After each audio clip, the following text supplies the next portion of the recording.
ভক্তের মধ্যেই অভিমান থাকে না। ব্রহ্মা যখন হরিদাস ঠাকুর রূপে এসেছিলেন, তার মস্তক কোনোদিনের জন্য তিনি উঁচু করেননি।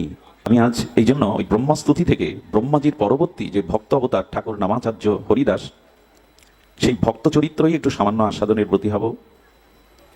ভক্তি, ভক্ত, ভগবন্ত, গুরু।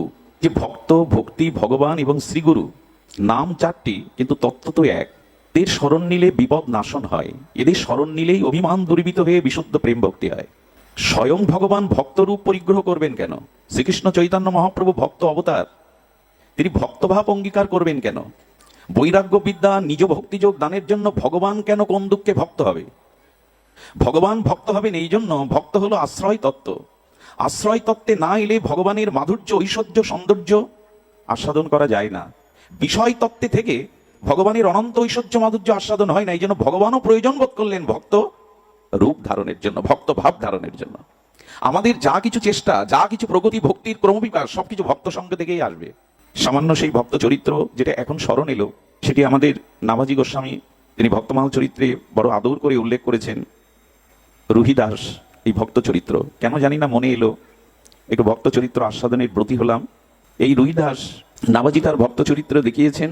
আপনারা জানেন, রঘুপতি রামচন্দ্র যিনি মর্যাদা পুরুষোত্তম, তার আবেশ অবতার ছিলেন শ্রী জগৎগুরু রামানন্দচারীজি। ইনি রাঘবেন্দ্র, মর্যাদা পুরুষোত্তম, রঘুপতি, কৌশল্যানন্দন, লক্ষণ অগ্রজ ভগবান রামচন্দ্রের আবেশ অবতার জগৎগুরু রামানন্দচারীজি। ইনার 12 জন শিষ্য ছিল, তাদের মধ্যে অন্যতম ভক্ত রুহিদাস। এইভাবেই তাকে অভিহিত করা হয়। দেখুন, ভগবানের পরিকরগণও কখনো ভক্ত অবতার হয়ে আসেন।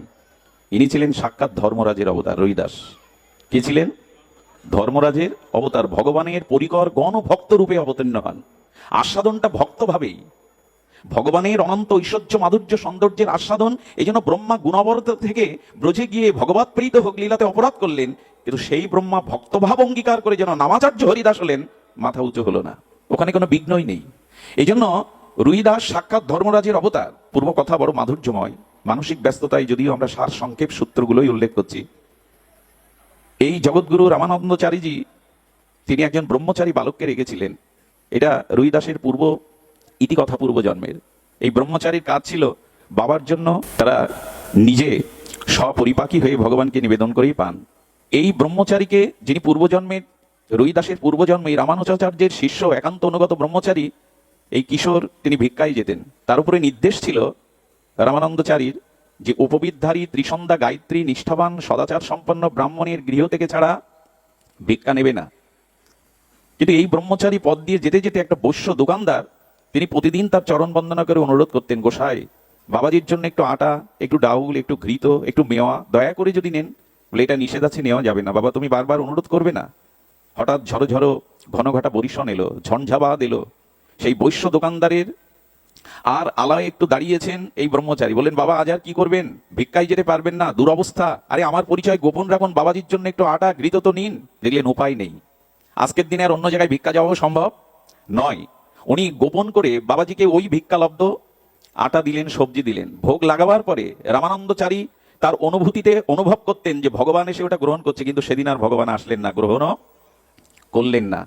উনি ধ্যানের দ্বারা চিন্তা করলেন সেবার বস্তুতে কোনো দোষ বা অপরাধ প্রবেশ করেছে, যে জন্য ভগবান সাক্ষাৎ অনুভূতিতে আজকে সেবা গ্রহণ করলেন না। তিনি ধ্যানের দ্বারা কিছুটা অনুভব করে ডাকছেন, কিরে বাবা ব্রহ্মচারী, কার কাছ থেকে এনেছিস আজ এই ভিক্ষা লব্ধ আটা সবজি, কার কাছ থেকে এনেছিস? তিনি ভয়ে কম্পিত হয়ে পূর্ব ঘটনা খুলে বললেন। তখন বললেন, বস্যের দ্রব্যই তো ভগবত সেবায় লাগে সারা বিশ্বব্যাপী, এটা তো অপরাধ না, কিন্তু ভগবান কেন নিলেন না? ভগবান কেন আজ প্রসাদ গ্রহণ করলেন না, আবার ধ্যানে বসলেন? সমর্থ মহাপুরুষ তো ধ্যানের দ্বারা জানলেন বিষয়টা ওই বৈশ্য দোকানদার তাকে দিয়েছে, এটা অপরাধ না। ওই বৈশ্য দোকানদারের পেছনে লেগে গিয়েছিল চতুর সম্প্রদায়ের রঘু চর্মকার। ইনি জাতিতে দাস, মানে যাকে আমরা মুচি বলি। তো ইনার কোনো সন্তান ছিল না, অথচ জুতোর ফ্যাক্টরি, জুতোর ব্যবসা করে উনি কোটি কোটি টাকা কামিয়েছেন, কিন্তু কোনো সন্তান ছিল না। সমস্ত কাশীর বরেণ্য সাধকদের ডেকে বললেন, কৃপা করুন। বললেন, কৃপা করবার সামর্থ্য একজনের আছে। তুমি যদি কোনো প্রকারে তোমার একটু সেবা রামানন্দচারীজিকে করাতে পারো যে কোনো ভাবে, তাহলে তোমার দোষ বা ত্রুটি, অপরাধ নিবৃত্তি হয়ে তোমার মনোকামনা পূর্ণ হবে যে কোনো ভাবে। উনি চিন্তা করলেন, আমার হাতে সেবা, আমার দ্রব্য তো উনি নেবেন না। তাই এই বৈশ্য মুদি দোকানদারকে বহু টাকার লোভ দেখিয়ে তাকে বলেছেন, কোনো ক্রমে কোনোদিন যদি সেবার দ্রব্য দেওয়া যায়। বললেন, আমি তোমায় অভিশাপ দিচ্ছি, এই জন্য শ্রীগুরু পাদপদ্মের সেবা সহজ নয়, যাত্রার পক্ষে এটা সম্ভব নয়। তুমি আদেশ লঙ্ঘন করেছো, অভিসম্পদ করছি, যাও তুমি আগামী জন্মে এই চতুর্বর্ণের মধ্যে চতুর্থ বর্ণে এই দাস সম্প্রদায়ে তুমি জন্মগ্রহণ করো। শ্রী গুরুদেবের চরণে প্রার্থনা করে বললেন, হে গুরু মহারাজ, আপনার আশীর্বাদ এটি অভিশাপ নয়, তবে আশীর্বাদ করুন ভক্তি যেন বিনষ্ট কখনো না হয়, ভক্তি যেন নাশ হয়। আর জগৎগুরু রামানন্দচারীজি চিন্তা করলেন, যেহেতু ওর ভোগটা যেভাবে হোক কৌশলে ভগবানের সেবায় লেগেছে, এই জন্য ওর মনোবাসনা পূর্ণ হতেই হবে। এইটা উনি সমর্থ মহাপুরুষ। তো এই ব্রহ্মচারী ওই রঘু চর্মকারের গৃহে পুত্র হয়ে জন্ম নিলেন, ইনি রুহিদাস। 1371 মাঘী পূর্ণিমার পূর্ণ লগনে এই দিব্য শিশু জন্ম নিলেন। নাম রাখা হলো রবিদাস বা রুইদাস। কিন্তু সব থেকে যেটা সমস্যা ঘটলো, জন্মের পরে উনি মায়ের স্তনে দুগ্ধপান করে। ভক্ত চরিত্র বড় তাৎপর্যপূর্ণ, যদি সময় চলে গেছে তবু আমরা একটু ধৈর্য ধরে যদি গ্রহণ করার চেষ্টা করি। কিন্তু উনি মায়ের স্তনে দুগ্ধপান করলেন না।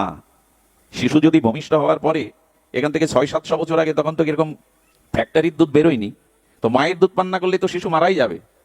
প্রার্থনা করতেন, কাঁদতেন পিতামাতা।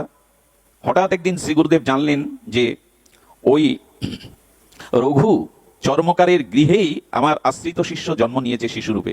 উনি কোনোদিন ভূক্ষেপ না করে ওই পাড়ার মধ্যে ঢুকে গেলেন। সবাই হাত তুলে দাঁড়িয়ে আছে, কেউ গোবর ছড়া দিচ্ছে, কেউ বিস্ময় প্রকাশ করছে। উনি তো লোকালয়ে আসেন না, ভজন থেকে বেরোন না, উনি কেন আসছেন আজ রঘু চর্মকারের বাড়ি? সরাসরি ঘরে ঢুকে গেলেন, পাদর্ঘ দিলেন, পাদস্খলন করলেন, শিশু কই আমার কাছে নিয়ে আসো। শিশুকে কোলে করার পরে পিতামাতা কাঁদছেন, রঘু চর্মকার কাঁদছেন, তার গৃহিণী কাঁদছেন, শিশু বুকের দুগ্ধ পান করে না। বলেন, আমি মন্ত্র দিচ্ছি আজ থেকেই দুগ্ধ পান করবে, তবে মন্ত্রটা কার্যকারী হতে গেলে তোমাদের বাইরে যেতে হবে। কিরে বেটা, জন্ম যখন নিয়েছিস মায়ের দুগ্ধ পান না করলে তো মরে যাবি। বলেন, প্রভু ওই মরা তো আগেই মরেছি, এবার আর মরতে চাই না। বলে কেন? বলো, অবৈষ্ণবের দ্রব্য আপনার সেবাতে দেওয়াই আমি ব্রহ্মচর্য আপনার চরণাশ্রয় ছেড়ে চর্মকারীর গৃহে জন্মেছি, আর এবারও যদি অবৈষ্ণবের কোন দ্রব্য পান করি তাহলে আমার আবার জন্ম অধঃপথে যাবে। কারণ আমার মা বৈষ্ণব নন, আমার মা দীক্ষাও হরিনাম গ্রহণ করেননি, তার স্তন্য দুগ্ধ পান করলে আমার আবার পতন হবে। কেউ আবার বিচার করবেন না, মাকে এরকম বিচার করা যায়? মাকেও বিচার করেছেন এনারা, তার কারণ অন্য কিছু না। আচ্ছা, একটা কথা মনে পড়ে, খুব মাধুর্য, মানে খুব তাত্ত্বিক কথা হলো, যারা গুরুচরণ আশ্রয় পূর্বক নিষ্ঠার সহিত ভগবত ভজন করতে করতে প্রগতি ভক্তির পথে চলতে চলতে জ্ঞাতে অজ্ঞাতে যদি কোনো পাপ মহাপাপ হয়ে যায়, আর তাতে যদি তাকে অভিশপ্ত হতে হয়, পতন হতে হয়, তার পতনটা আর সাধারণ অভজনশীল অপরাধীর পতন এক হলে বিচারটা ঠিক হবে কি? আমি তো খুব দ্রুত বলে যাচ্ছি, শব্দ বিন্যস্ত।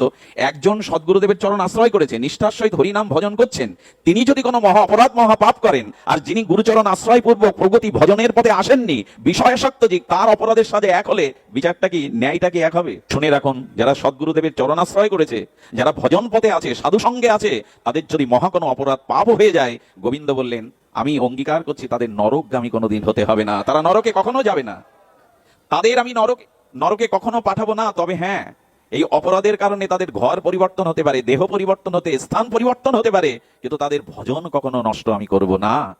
এবং ভগবান এও বলেছেন, তাদের পরবর্তী জন্মে আমি পশুকুলে পাঠাবো না। মহাপরাধ করলেও ভক্তকে নরক বা পশুকুলে আমি পাঠাবো না, কারণ পশুকুলে পাঠালেই আবার 84 লক্ষ জনই তাকে পরিভ্রমণ করে পুনরায় মানুষ হয়ে ভজন করতে হবে, বহু বিলম্ব হয়ে যাবে। এই জন্য তাকে আমি পশুকুলে না পাঠিয়ে বারবার মনুষ্যকুলে পাঠাবো, নিচকুলে পাঠাবো, তবু তার ভজন মহিমা নষ্ট হবে না। এই কারণে নষ্ট হবে না, নমে ভক্ত প্রণশ্যতি, আমার আশ্রয় যে একবার করেছে তার বিনাশ বা পতন পড়ে যেতে পারে, তবু আমি আবার তাকে তুলবো। আচ্ছা, যে পাপ করলো তার স্খলন হয় কি করে শুনুন। যিনি পাপ করেছে তিনি মনুষ্য জন্ম নিলে স্খলন হয় সামাজিক কলঙ্কের দ্বারা, অর্থ অভাবের দ্বারা। এর দ্বারা সেই পাপগুলি ভগবান ক্ষমা করে দেন। কলঙ্ক আসবে, অপবাদ আসবে, কিন্তু তাকে নরকগামী হতে হবে না, পশুকুলে ভগবান আবার ফেলবেন না, কারণ ওখানে অনেক বিলম্ব হবে। এই জন্য ভজন আশ্রয় করুন, এখানে পতন হলেও শেষ নেই, আবার দাঁড়াবেন। আমি ভক্ত প্রণশ্যতি, এই জন্য বললেন গুরুদেব, এক অপরাধের কারণে এখানে এসেছি, আবার যদি অবৈষ্ণবের দুগ্ধ পান করি আমার আবার অপরাধ হবে, আপনি আমার মাকে কৃপা করুন।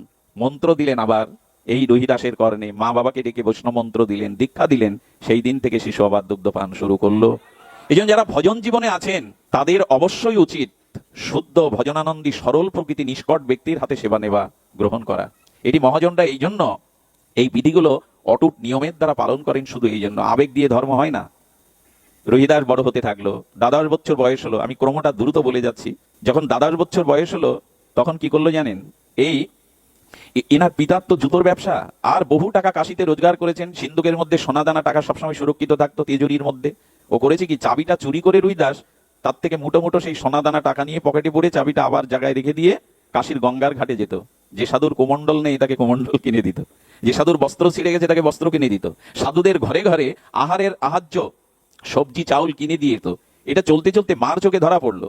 রঘু রঘু চর্মকারের স্ত্রী দেখলো যে ও টাকা পয়সা নিয়ে যায়। প্রথমে বলতো মা, সেই পিতা যখন দেখতে পেলো চর্মকার যে ছেলে সোনা দানা টাকা সব সাবার করছে, তিজোরি থেকে সাধুদের দান করছে, একদিন ডেকে বললেন, এই চুরিবিদ্যা আর চলবে না, এই চুরিবিদ্যা চলবে না। সাধুদের যদি কিছু দিতে হয় নিজে রোজগার করে দাও, বাবার টাকায় সাধু সেবা করো না। অভক্ত হলে এই হলো সমস্যা। যখন পুত্র প্রয়োজন তখন সাধু সেবার প্রয়োজন, ভগবানের ভজন প্রয়োজন। পুত্র পেয়ে গেছে, এখন আর সাধু সেবা দরকার নাই। তুমি টাকা রোজগার করে যদি পারো করো, আজ থেকে হাত দেবে না তুমি। বললেন, বাবা এটা তো আমাকে করতেই হবে। এত টাকা জমিয়েছেন সংসারে, মরে গেলে সাথে যাবে। এই টাকা দিয়ে আপনি কি করবেন? এতে আপনার কি কল্যাণ হবে? বরঞ্চ সাধু বৈষ্ণবকে দান করুন। এটাই জীবনের সব থেকে বড় ব্রত, সব থেকে বড় তপস্যা। দান করুন। শোনে কি কথা? রোজগার তো তুমি করনি, আদেশ দিলাম আজ থেকে হাত দেবে না। দেখুন, জগতের প্রেম হলো এই, জগতের সম্পর্ক হলেই যে এই সাতটি টান পড়ে যায়, তখন আর পিতা পুত্রের সম্বন্ধ বাঁচিয়ে রাখা যায় না। 10 বছরে বিবাহ দিয়েছিলেন যাতে ছেলেটাকে বিবাহ দিলেন, ঘরে আটকে রাখা যায়। বাবা বললেন এই টাকায় ব্যয় করবে, কোনো কাজ করবে না, সাধু সঙ্গ করবে, আমি তোমাকে তেজ্যপুত্র করলাম। বললেন মনে মনে এটাই চেয়েছিলাম। সংসারের সম্পর্ক দেখুন, স্বার্থের আঘাত পড়লেই এখানে আর কেউ কারোর আপনত্ব থাকে না। এটাই সংসারের বাস্তবতা। পথে বেরোলেন, কি করলেন জানেন? খুব বড় পবিত্র এই চরিত্র, ভক্ত চরিত্র এমন যে হৃদয়ে আবেশ আসবেই, ভজনের একটা আগ্রহ ব্যাকুলতা জাগাবেই ভক্ত চরিত্র। উনি স্ত্রীকে বললেন, পিত্রালয়ে চলে যাও, এই কাঙালের সাথে রাস্তায় রাস্তায় ঘুরো না। সহধর্মিনীও পেয়েছিলেন, বললেন জীবনের সুখ দুঃখ তোমার চরণেই সঁপে দিয়েছি, তোমার কাজ ছাড়া হবো না। একটা পাটি বিছিয়ে দিয়ে জুতো সেলাই শুরু করলেন। কি শুরু করলেন? জুতো সেলাই শুরু করলেন রবিদাস। আর এই জুতো সেলাইয়ের একটা নিয়মকে ঝুপড়ি বেঁধেছে। ঝুপড়ি বেঁধে স্ত্রী থাকে। জুতো সেলাইয়ের একটা নিয়ম হলো, যত সাধু আসবে তাদের কাছে পয়সা নেবে না। সাধুর জুতো পালিশ করে সেলাই করে পয়সা নেবে না, যারা দেয় তাই দিয়ে সবজি কিনে আর তার সেই শিলা বিগ্রহকে সেবা দিয়ে, সেই সেবার পর যদি দুয়ারে কোনো সাধু দেখে তাকে এক মুষ্টি দিয়ে তবে যেটুকু থাকে হরিদাস তাই পায়। গৃহে থেকে ভক্তি হয় না তা নয়, গৃহে থেকেই ভক্তি হয়। গৃহে যদি প্রকৃত বৈষ্ণব হয়, ভক্ত হয়, সেটা অনেক শ্রেষ্ঠ ধর্ম। মহাপ্রভুর কয়জন হাতে গোনা, রূপ সনাতন অষ্ট গোস্বামী সহ হাতে গোনা, সবই তো আশ্রিত, সবই তো গারস্থ আশ্রম শিষ্য। মহাপ্রভু সারি অনাচার করো কৃষ্ণের সংসার বলে গেছেন। গৃহী আর সন্ন্যাসী যদি আদর্শ ত্যাগ বৈরাগ্য থাকে, এদের মধ্যে কোনো পার্থক্য নাই। সদাচার পালন করতেন, সাধুদের কাছে পয়সা নিতেন না, বরং সাধুদের আসলে একটু সেবা করাতেন। এই করতে করতে করতে করতে ঝুপড়ির মধ্যে থাকে, যাই মোটা চাল সবজি নিয়ে ভগবানকে ভোগ লাগায়। ভগবানের চোখে এলো জল, আমার ভক্ত এই কষ্টে থাকবে। ভগবান একদিন নিজে সাধুরূপে জুতো সেলাই করতে এলেন। ভগবান পা বাড়িয়ে দিয়ে বলছে, রুইদাস সারা ভারত পরিভ্রমণ করবো তীর্থে, পদব্রজেই যেতে হবে, তো তুমি জুতোটা একটু ভালো করে সেলাই করে দাও। বলে, প্রভু চামড়া টামড়াগুলো নতুন করে লাগিয়ে দিয়ে ফ্রেশ করে দিলেন। দিয়ে বলছে, দেখো রুইদাস, আমার কিছু কিছু অর্থ আছে, এইটা নিয়ে ঘুরতে গেলে বিপদ আসতে পারে, অর্থটা তোমাকে আমি দিয়ে যাই, আমার তো অনেক আছে। বললেন, প্রভু আমার যে একটা নিয়ম আছে, সাধুদের জুতো সেলাই করে সেবা করে আমি কোনো পয়সা নেই না, এটা আপনি দিতে পারবেন না। ভগবান বললেন, আমি তো হেরেই যাচ্ছি। টাকার থলে যখন নিল না, তখন বলছে, দেখো আমার কাছে একটা মূল্যবান সম্পদ আছে, এ নিয়ে তীর্থে পরিভ্রমণ করা বিপদ আসবে, সেটা পরশ পাথর, রাখো না এটা। ভগবান তার ভক্তকে কখনো অভাবে রাখতে চান না, অন্য কষ্টে রাখতে চান না। সাধুরূপে এসে বললেন, এই পরশ পাথরটা রাখো। হাত জোর করে বললেন, প্রভু পরীক্ষা নিবেন না, পরীক্ষা নিবেন না। পরশ পাথরের প্রলোভনে যদি ভজন ত্যাগ হয়ে যায়, বাঁচবো কি নিয়ে? আমার সম্পদ তো সাধন ভজন, সাধুগুরু বৈষ্ণব, পরশ পাথর না। একথা কারা বলতে পারে? দেখুন ভজন কত প্রিয়। পরশ পাথর, আচ্ছা বললেন তোমার বিশ্বাস হচ্ছে না, না এটা পরশ পাথর। পরশ পাথর কেউ ফিরিয়ে দেয়? ওই যে জুতোটা রেখে যেখানে হাতুড়ি দিয়ে সেলাই করেন, ওকে কি বলে? একটা লোহার মার্বেল মতো, ওইটাতে ভগবান সাধুরূপে এসে একটু শুয়ে দেখলেন সোনা হয়ে গেছে। বলে, সর্বনাশ। বলে, এটা আর মোটে আমার কাছে রাখবেন না। আরে এ থাকলে আমার উপাসনায় নষ্ট হয়ে যাবে, সোনা থাকলে আপনি এটা নিয়ে যান। বললেন, এনেছি যখন নিয়ে যাব না। ওর একটা ছোট বাটি ছিল, ওর মধ্যে রেখে গেল। বিশ্বাস করুন 1 বছরের মধ্যে ওই দিকে আর ফিরে তাকায়নি রুইদাস। ঘটনা ঘটলো আর একটা। ভগবান চিন্তা করলেন, একটা তো কিছু ওকে দিতে হবে। ওই শিলা বিগ্রহে প্রতিদিন সকালে 5টা করে মোহর প্রসব করত। একদিন রুইদাসকে তার স্ত্রী দেখাচ্ছে, আরে অবাক কাণ্ড, দেখো এই 5টা করে মোহর এই প্রতিদিন সকালে আমি দেখছি আজ কদিন ধরে। বলো, জোগাড় করে রেখেছো তো, দাও। ওইগুলো হাতে নিয়ে ছুঁড়ে ফেলে দিলেন গঙ্গাতে। পরের দিন আবার যখন দেখলেন 5টা মোহর, ভগবান হাসছে দাঁড়িয়ে দাঁড়িয়ে, মোহর প্রসব করছে শিলা বিগ্রহ। এগুলো গল্প ভাববেন না, ভক্ত চরিত্র কত বিচিত্র। স্ত্রীকে তখন বললেন, আজকে মোহর ফেলবো না, যার কারণে মোহর সৃষ্টি হচ্ছে তাকেও ফেলে দেবো। শিলা বিগ্রহ, আমাকে পরীক্ষা নিও না ঠাকুর, আমাকে ভজন থেকে চ্যুত করতে যেও না। শিলা বিগ্রহ যেই ছুঁড়ে ফেলতে গেছে, ভগবান প্রকট হয়ে গেছেন। রুইদাস একবার অন্তত আমাকে জিততে দাও, বারবার তুমিই জিতে যাবে, আমাকে একবার জিততে দাও। তোমার কষ্ট, ঝুপড়ির মধ্যে থাকা আমার ভালো লাগে না, কিছু তো নাও। ভগবানের চোখে জল দেখে রুইদাস বলছেন, আমার কারণে তুমি চোখে জল আনছো? আমি বারবার জিতে যাচ্ছি। আসলে ভগবানের জিত তো ওটাই, ভক্তকে জিতিয়ে দিয়ে ভগবান পরাজিত হয়, এইটাই তো ভগবানের শ্রেষ্ঠ জয়। বারবার ভক্তের কাছে তিনি পরাজিত হয়ে পরম আনন্দ পান। বললেন, রুইদাস একবার আমাকে জিততে দাও, একটা কিছু স্বীকার করো। রুইদাস ভগবানের চোখে জল দেখে বললেন, কি করতে চান আমার জন্য? সোনা মোহর পরশপাতর প্রলোভন কেন ফেলছেন আমাকে? বললেন, একটা কাজ করি, আমি তোমার এখানে একটা ভালো বাড়ি করে দিই, আর কিছু অর্থের যোগান দিয়ে দিই, যাতে তোমার সাধু সেবা করতে কষ্ট না হয়। তুমি তো নিজের সেবার দিকে তাকাও না। ভগবান দুঃখ পাবে বলে স্বীকার করলেন। আর গোবিন্দ নিজে শেটের রূপ ধরে একটা গঙ্গার পাশে জায়গা কিনে ফ্ল্যাট তৈরি করে তার সমস্ত উপচারাদি দিয়ে ব্যবস্থা আদি করে দিলেন। বাড়িতে ঢুকে ভগবানকে ডেকে বলছেন, এ বাড়ি আমি স্বীকার করি না। বলুন তো। ভগবান বললেন, কেন স্বীকার কর না? বলে, এখানে কোনো সাধুদের নিবাস তুমি তৈরি করনি, যেখানে সাধু নিবাস নেই সেটা রাজপ্রাসাদ হলে রুইদাস সেখানে থাকবে না। আমি অনেক গৃহে গিয়ে দেখেছি নিজেদের থাকার ঘরটা অগোছালো, কিন্তু সাধুদের জন্য গুছিয়ে রাখে। যদি কখনো সাধু আসে, যদি কখনো কোনো ভক্ত আসে, তাদের আলাদা করে ভক্ত নিবাস তৈরি করা। এবং ভক্ত গৃহ, গুরু গৃহটা তারা এমন করে রেখেছে, সেখানে সৌন্দর্য মাধুর্য দিয়ে সাজিয়ে রেখেছে, নিজের ঘরটা পরিপাটি করা নাই। রুইদাসের দেখে ভগবান ধন্য করছেন, জগতে ভক্তই তো শিক্ষা দেয়, ত্যাগ বৈরাগ্য ভক্তি কে শিক্ষা দেয়? এই জন্য বললেন, সাধুদের নিবাস না করলে প্রভু সে গৃহ গৃহ নয় কারাগার। গোবিন্দ সাধু নিবাস তৈরি করলেন। শুরু হয়ে গেল সাধুর আসা যাওয়া, শুরু হয়ে গেল বৈষ্ণব সেবা। কিন্তু এ সমাজে যখনই আপনার ভাগবতে উন্নতি হবে, যখনই আপনার প্রগতি হবে, শত্রু বেড়ে যাবে। কাশীর সমস্ত ব্রাহ্মণ সমাজ কেঁপে গেল। রুইদাস এত টাকা পায় কোথায়? এত বিল্ডিং বাড়ি পায় কোথায়? এত বৈষ্ণব সেবা কোথা থেকে আসে তার? দেখুন শত্রুতা কি করছে কারোর সাথে। ভগবান দিয়েছে তাকে গৃহ, শত্রুতা শুরু হয়ে গেছে। সাধু সমাজেও আজকাল সব থেকে বেশি শত্রু। একটা জিনিস জানবেন, যার সম্মান এবং সম্পদ বৃদ্ধি পাবে, জানবেন তার পিছনে অগণিত শত্রু তৈরি হয়ে গেছে আপনিতেই। রুহিদাসের এত টাকা কোথা থেকে আসে? এত বৈষ্ণব সেবা কোথা থেকে আসে? আর ও তো ব্রাহ্মণদেরই ডাকে না। ব্রাহ্মণরা ক্ষিপ্র হয়ে রাজার কাছে নালিশ করলেন, আমরা কাশীর পণ্ডিত, আমরা ব্রাহ্মণ, আমাদের সেবা দেয় না, এত টাকা পয়সা সে কোথায় পেয়েছে, আপনি বিচার করুন। রুহিদাসকে অপরাধীর ন্যায় ডাকা হলো সেনা দিয়ে। রুহিদাস হাত জোর করে দাঁড়িয়েছেন আর বলছেন, তুমি জাতিতে মুছি, জাতিতে তুমি চতুর্বর্ণের চতুর্থ বর্ণের মানুষ, তুমি জুতো সেলাই করো রাস্তায় বসে, ছেঁড়া জামা কাপড়, কোথায় পাও এগুলি? জবাব দাও। ব্রাহ্মণরা জানতে চাইছে। তুমি ভক্তভাব অঙ্গীকার করে বাইরে দস্যুবৃত্ত চুরি ডাকাতি করে সম্পদ করেছো। উনি হাত জোর করে বললেন, না, এগুলি ভগবানই কৃপা করে আমাকে দিয়েছেন। কেউ কি বিশ্বাস করে সে কথা? বলে, ভগবান ওকে দেননি, আপনি ওকে বিচার করুন, ওর সয় সম্পত্তি কেড়ে নিন। আর ওর এমন সাহস হয় কি ব্রাহ্মণদের না ডেকে ও অন্যদের সাধুদের শুধু সেবার ব্যবস্থা করে। তখন বললেন, হে ব্রাহ্মণগণ, আপনারা ডাকলে কি আমার কাছে আসবেন? আমি তো ঋষি, আমি তো মুচি, আমার বাড়িতে তো আপনারা সেবা নেবেন না। বলে, ওরা নেয় কেন? বললেন, ভক্তিতে কোনো জাতির বিচার থাকে না, ভক্তিতে কোনো বিচার থাকে না, এই জন্য সাধুরা আসেন আমার ওখানে। ভক্তিতে বিচার নাই, তো আপনারা তো আমার কাছে আসবেন না। বলে, আসবো না, কিন্তু তুমি জবাব দাও। রাজা বললেন, ওদের প্রশ্নের সদুত্তর আসেনি, তুমি জবাব দাও। কি করে এগুলি তুমি? বলেন, দেখুন ভগবান দিয়েছেন। ব্রাহ্মণরা বললেন, প্রমাণ দিতে পারবে? খুব এই কথাটি মন দিয়ে শুনতে হবে। ভক্তের কাছে প্রমাণ চাইছে, প্রমাণ দিতে পারবে? ব্রাহ্মণগণ তখন কূট বুদ্ধির দ্বারা বললেন, ঠিক আছে, ভগবানের বিগ্রহ সিংহাসনে রাখা হবে, আমরা দুই পাশে, ও পাশে এক পাশে ও বসবে, আমরা বসবো। যার আহ্বানে ভগবানের সিংহাসন ঘুরে গিয়ে যাদের দিকে ফিরবে জানা হবে তারাই সত্য বলছে, হয়তো রুহিদাস না আমরা। রুহিদাস এই পরীক্ষার জন্য রাজি হয়ে গেলেন। ব্রাহ্মণরা কি করলেন জানেন? সিংহাসনে বিগ্রহকে রেখে স্তুতি শুরু করেছেন, গায়ত্রী শুরু করেছেন, বেদস্তুতি শুরু করেছেন, তাদের তো কণ্ঠস্থ। রুইদাস চোখের জলে ভাসতে আর বলছেন, না জানি লেখাপড়া, না জানি কোন স্তুতি, শুধু মনের প্রাণে তোমাকে ডাকতে জানি, তোমার নাম আশ্রয় করতে জানি, আমার তো আর কিছু জানা নেই। তবে তুমি তো ব্রহ্মস্তুতিতে, তুমি তো বেদস্তুতিতে, গায়ত্রীতে সন্তুষ্ট হও। যখন ওরা সমস্ত গায়ত্রী ঘন্টার পর ঘন্টা বেদস্তুতি করলো, সিংহাসন নড়লো না, ওইভাবেই থেকে গেল। পালা হলো এবার রুহিদাসে। গেয়ে উঠলো সে প্রাণের আকুল করা ভক্তিতে, হে মাধব, হে জনার্দন, যেমন শবরীর ডাকে সাড়া দিয়েছিলে, প্রহ্লাদের ডাকে সাড়া দিয়েছিলে, তুমি তো এমনি করে ভক্তের পরীক্ষার দিনে বারবার সাড়া দিয়েছো। আজ করুণা করে তুমি সাড়া দাও। যেই বলেছে বিস্ময় প্রকাশ করে সিংহাসন নড়ে উঠলো। সিংহাসন আপনি থেকে অমনি করে রুহিদাসের দিকে এগিয়ে যেতে লাগলো। এই দৃশ্য সেদিন রাজা দেখলেন। রাজা পণ্ডিতদের বললেন, পণ্ডিতগণ, আপনারা উচ্চ বর্ণের হতে পারেন, পাণ্ডিত্য থাকতে পারেন, কিন্তু দেখুন ভগবত ভক্তি কাকে বলে। আর সিংহাসন সহ ভগবান তাকে বরণ করতে এগিয়ে গেছে। রাজা নিজে উঠে রুহিদাসকে প্রণাম করছেন, বাবা, কত অপরাধ করেছি আপনার মতো নিষ্কিঞ্চন ভক্তকে পরীক্ষার মধ্যে ফেলে। ওদের কথা শুনে ব্রাহ্মণরা তখনও দমেনি।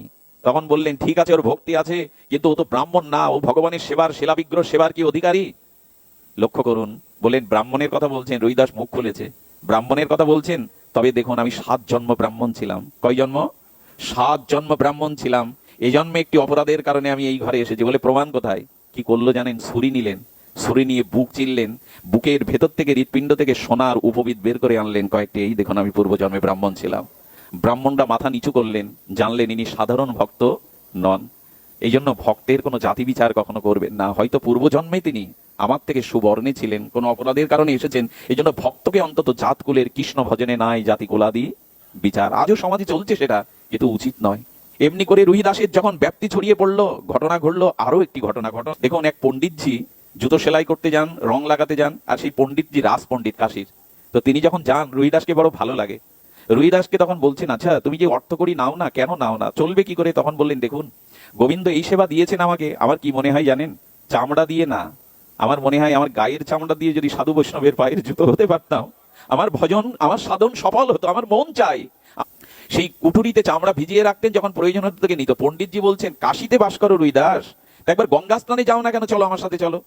তখন বললেন, গঙ্গা মায়ের কাছে যাই না কেন জানেন? ওইখানে সাধুরা সন্ন্যাসীরা স্নান করে, আমার ছোঁয়া লাগলে যদি তাদের ধর্ম নষ্ট হয়, এই জন্য মা গঙ্গাকে আমি এখানে বসেই প্রণাম করি, যাই না। বলে এক কাজ করুন না, আমি দুটো কলা রেখেছি, এই দুটো কলা একটু মা গঙ্গাকে দিবেন তো আমার হয়ে। আপনি তো রাস পণ্ডিত, রাজার প্রসাদ আদি নিবেদন করেন গঙ্গায়, দুটো কলা দিবেন। কি বলবো আপনাদের, তাচ্ছিল্য ভাবে পণ্ডিত নিল। কলা আর মা গঙ্গা কি নেবে, যেখানে রাজবাড়ি থেকে ভোগ রাগ যাচ্ছে।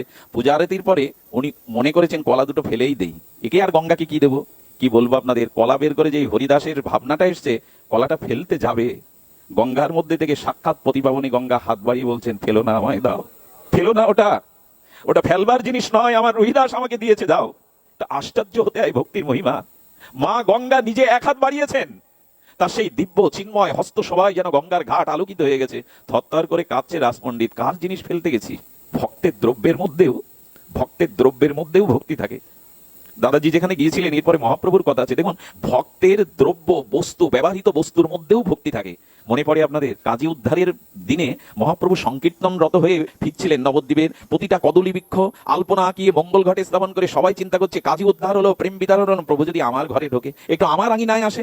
সবাই অপেক্ষা করছে গৌরের জন্য, কিন্তু মহাপ্রভু ঢুকলো কার বাড়ি জানেন? শ্রীধরের আঙিনায়, যার ঘরে ভালো খড় নাই, যার ঘরে বসতে দেওয়ার কোনো বস্ত্র নাই।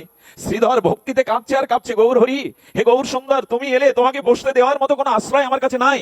মহাপ্রভু কীর্তন করতে করতে পিপাসাক্ত হয়ে দেখলেন, কি দেখলেন? শ্রীধরের সোপানের উপরে, এই যে বাড়ি পোটে থাকে না, সোপান থাকে, সোপানের উপরে বহু জরাজীর্ণ লোহার একটা পাত্রে বাইরের ব্যবহারের জন্য জল রাখা আছে। তার মানে সেটা বহুবার ছিদ্র এটেনে আনা, বহুবার লোহা দিয়ে ছিদ্রগুলো সংস্কার করে আনা, তাতে বাইরের একটু জল রয়েছে। সেই জল মহাপ্রভু কারোর দিকে না তাকিয়ে নিজেই পান করলেন। শ্রীধর দাঁড়িয়ে কাঁদছেন আর বললেন, প্রভু একটু পানীয় জল দেওয়ার মতো সামর্থ্য আমার নেই বলেই বাইরের জল পান করলে, এই জরাজীর্ণ শতছিদ্র লোহার পাত্রে। মহাপ্রভু শুধু প্রেমা বাড়ি পরিশন করতে করতে বারবার ভক্তদের ডাকছেন, কীর্তন স্থগিত করে বলছেন, ভক্তগণ ভক্তগণ, আজ নূতন করে কৃষ্ণ আমায় একটি জিনিস জানালো। কি জানালো প্রভু? ভক্তের পাত্রের মধ্যেও ভক্তি থাকে গো। এই পাত্রে জলপান করে আমার ভেতরে প্রেম ভক্তি শত উচ্চারিত হচ্ছে। ওগো, ভক্তের ব্যবহৃত পাত্রের মধ্যেও শুদ্ধ ভক্তি থাকে। নিত্যানন্দ প্রভুর প্রসাদী একটা বসন মহাপ্রভু চেয়ে নিলেন, শ্রীপাদ আপনার ব্যবহৃত প্রসাদী একটা বস্ত্র আমাকে দিতে পারেন? নিত্যানন্দ প্রভু সদা তিনি পরমানন্দ থাকেন, আনন্দে থাকেন। বস্ত্রটা দেওয়ার পরে মহাপ্রভু ছিঁড়ছেন, একটি করে ছিঁড়ে ছিঁড়ে, ওই যে মানুষ লাল কাপড় মাঝে মাঝে হাতে মাথায় পরে না, ছিঁড়ে বললেন, ভক্তগণ কৃষ্ণ প্রেম চাও, ব্রজ প্রেম চাও, যদি নিতে চাও নিত্যানন্দের প্রসাদী বস্ত্রের মধ্যেই ব্রজ ভক্তি আছে, তোমরা ধারণ করো, তোমাদের প্রেম ভক্তি হবে, তোমাদের প্রেম ভক্তি হবে। সেদিন যারা যারাই বেঁধেছিল নিত্যানন্দের প্রসাদী বস্ত্রখণ্ড, সকলেই প্রেম বিভাবিত হয়ে গেল, প্রেমে উচ্ছ্বাস তরঙ্গে নর্তন কীর্তন করতে লাগলো। নিত্যানন্দের পাদদাগ পান করেও সকল ভক্তের ব্রজ ভক্তি হয়েছিল। এই জন্য ভক্তের ব্যবহৃত বস্ত্রের মধ্যেও পর্যন্ত ভক্তি থাকে, ভক্তি বা ভক্তের মহিমায় রূপ। সেদিন শ্রীধরের গৃহে মহাপ্রভু জানিয়েছিলেন, তোমার পাত্রের মধ্যেও ভক্তি আছে শ্রীধর। কেন ভক্ত সঙ্গ করতে হবে, কেন ভক্ত অনুগ্রহ নিতে হবে? আপনারা জানেন, কৃষ্ণ সে তোমার, কৃষ্ণ দিলে দিতে পারো, তোমারও শকতি আছে। ভক্তের জন্য গোবিন্দ অনল খায়, ভক্তের জন্য ভগবান বিষও গ্রহণ করেন। ভক্তই তো তার প্রাণ, ভক্তই তো তার সদা সর্বস্ব। এই জন্য অহং ভক্ত পরাধীন বলে জগতে ঘোষণা করেছেন, আমি সাধারণত বিরাট বিভু, তবু এক জায়গায় আমি পরদন্ত ভক্তের কাছে।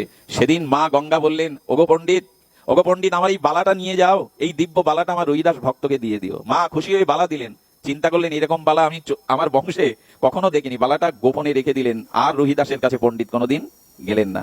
এই বালাটা কি করলেন জানেন? দেখে চমকে উঠে বলছেন, পৃথিবীর কোনো কারিগরের দ্বারা এ বালা তৈরি হওয়া সম্ভব না। আপনি কোথায় পেয়েছেন পণ্ডিত প্রভা? বলেন, পৃথিবীর কোনো স্বর্ণকার এই বালা তৈরি করতে বা এটা দিব্য কোনো বালা আপনি বলুন কোথায় পেয়েছেন? বলেন, যেখানে পাই, তোমার জানার দরকার নেই, কিনবে? বলে, এরকম পুঁজি তো আমার কাছে নাই গো। এ কেনার পুঁজি আমার কাছে? বলে, কি আছে তাই দাও না। বলে, 1000খানি টাকা আছে। বলে, তাই দিয়ে দাও। বিক্রি করে চলে গেল পণ্ডিত। ওইখানে নগরপাল, কাশীর নগরপাল, নগরপাল মানে বোঝেন তো, এখন যাদের মেয়র বলে, তো সেই নগরপালের স্ত্রী, তার খুব শখ অলংকার পরার। ওখানে গিয়ে বলছেন, আমাকে ভালো বালা দিতে হবে। তো যা দেখায় পছন্দ হয় না, শেষ পর্যন্ত ওই বালাটা বের করার পর বললেন, হ্যাঁ এরকমই তো খুঁজছিলাম, আর একটা কই? বলে, এরা দ্বিতীয় নেই, একটাই। 2000 টাকা দিয়ে কিনলেন। ওনার সাথে ওই কাশীর রাজার রানী, তার সাথে তার সখ্যতা ছিল, আত্মীয় ছিল। যেই রানীর সামনে হাত দোলাচ্ছে, সেই বালা চমকিত দেখে রানী ধরে বলছেন, সর্বনাশ, এ বালা তোমার হাতে তো থাকবে না, যে কিছুর বিনিময়ে এ বালা আমার চাই। মা গঙ্গার হাতে বালা কি সাধারণ হতে পারে? দিব্য চিন্ময়। 5000 টাকা দিয়ে রানী কিনে নিলেন। রাজাকে বললেন এরকম আর একটা গড়িয়ে দিতে। বলে কার কাছ থেকে পেয়েছো এটা? সংবাদ দিলেন ওনার সেই সখীর কাছ থেকে। সখী বললেন আমি কিনেছিলাম এক সাকারের কাছ থেকে। সাকারকে ডেকে বললেন কার কাছ থেকে পেয়েছো? বলে আপনার রাজ পণ্ডিত আমার কাছে বিক্রি করেছে। পণ্ডিতের দেখি বলছে বালা চিনতে পারছো পণ্ডিত? বললেন এই বালা আপনার কাছে, এর মীমাংসা এখনো হয়নি? তখন বললেন হ্যাঁ, এই আর একটা বালা কোথায় রেখেছো বলো, রানীর খুব প্রিয়, এটা আমার চাই, এটা সাধারণ বালা নয়। পূর্ব ঘটনা খুলে বলে চরণে পড়লেন। বললেন যাও, আমি তোমাকে রাজদণ্ড দেবো যদি বালা আর একটা না তুমি দিতে পারো। উনি অস্বীকার করার অনেক উপায় খুঁজলেন, মিথ্যাও বললেন। শেষে রুইদাসের চরণে এসে বলছে বাবা রুইদাস, আমি এখন রাজদণ্ডে দণ্ডিত হয়েছি, বাঁচাও আমাকে। পূর্ব ঘটনা সব খুলে বললেন।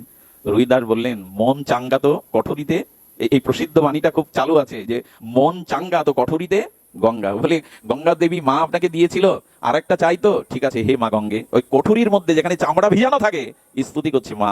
রাজ পণ্ডিত কষ্ট পাবে আমার জন্য, বালাটা তো আমায় দিয়েছিল মা, কৃপা করে আর একটা দাও না। পণ্ডিত বলছেন এখানে বললে কি হয়, চলো না, তুমি গঙ্গায় গেলে তুমি আর দুটো কলা ভাসালে মা গঙ্গা আবার দেবে। বললেন মন চাঙ্গত কঠোর মেয়ে গঙ্গা। উনি গঙ্গাকে প্রণাম করে স্তুতি করলেন, কি বলবো, চামড়া ভেজানো পাত্রের মধ্যে থেকে মা আর একটা হাত তুললেন। শ্রী গঙ্গা দেবী আর একটা হাত তুলে আর একটা বালা দিয়ে দিয়ে বললেন আমার অদেয় কিছু নেই তোমার জন্য, ভক্তকে সব দিতে রাজি। গোবিন্দময় আদেশ দিয়েছেন কৃষ্ণ ভক্তের জন্য সবকিছু বিলিয়ে দেওয়া। এই হলো রুইদাস। আর একটি না বললে লোভ সামলাতে পারছি না, কাল একাদশী উচিত নয়, একটি বলেই পাঠ বিশ্রাম করছি। এই লীলাটি আমার সারাটা দিন আজ মনের মধ্যে একটা আবেশ ফেলেছিল। সে ঘটনাটা বড় বিরল ঘটনা। ওই রাজা এত কিছু ঘটনার সাক্ষী হওয়ার পরে রুইদাসের চরণ বন্দনা করতে আসতেন। চরণ বন্দনা করতে করতে একদিন মনে হলো আচ্ছা রুইদাসের চরণামৃত যদি পায়, আমার তো ভক্তি হলো না, একটু ভক্তি হবে না? উনি বারবার মনে প্রার্থনা করছেন রুইদাসের কাছে একদিন চরণামৃত নিতে হবে, কারণ চরণামৃতের মধ্যেই ভক্তি যদি হয়, আমি তো রাজা বিষয়ী। একদিন পেছনে বসে হাত জোর করে বলেছেন রুইদাস আমাকে একটু কৃপা করে চরণামৃত দিন না। উনি তখন কি করছিলেন জানেন? মানুষে মনে মনে উনি ওনার বিগ্রহকে অভিষেক করছিলেন। খুব ধ্যান দিন, রুইদাস মনে মনে অন্তর চিন্তা দ্বারা ভগবানের বিগ্রহকে যখন অভিষেক করছে, ওই অভিষেকের ভাবনায় ভাবিত হয়ে ওনার চামড়া ভিজনে কুটিটি থেকে হাত দিয়ে একটু জল তুলে রাজার হাতে চরণামৃত দিয়ে দিয়েছেন। প্রসাদে বিশ্বাস সকলের হয়, প্রসাদে বিশ্বাস কি হয় সকলের? রাজা ওটা হাতে নিয়ে চিন্তা করছেন, চরণামৃত দিল, আসলে ভক্ত হলে কি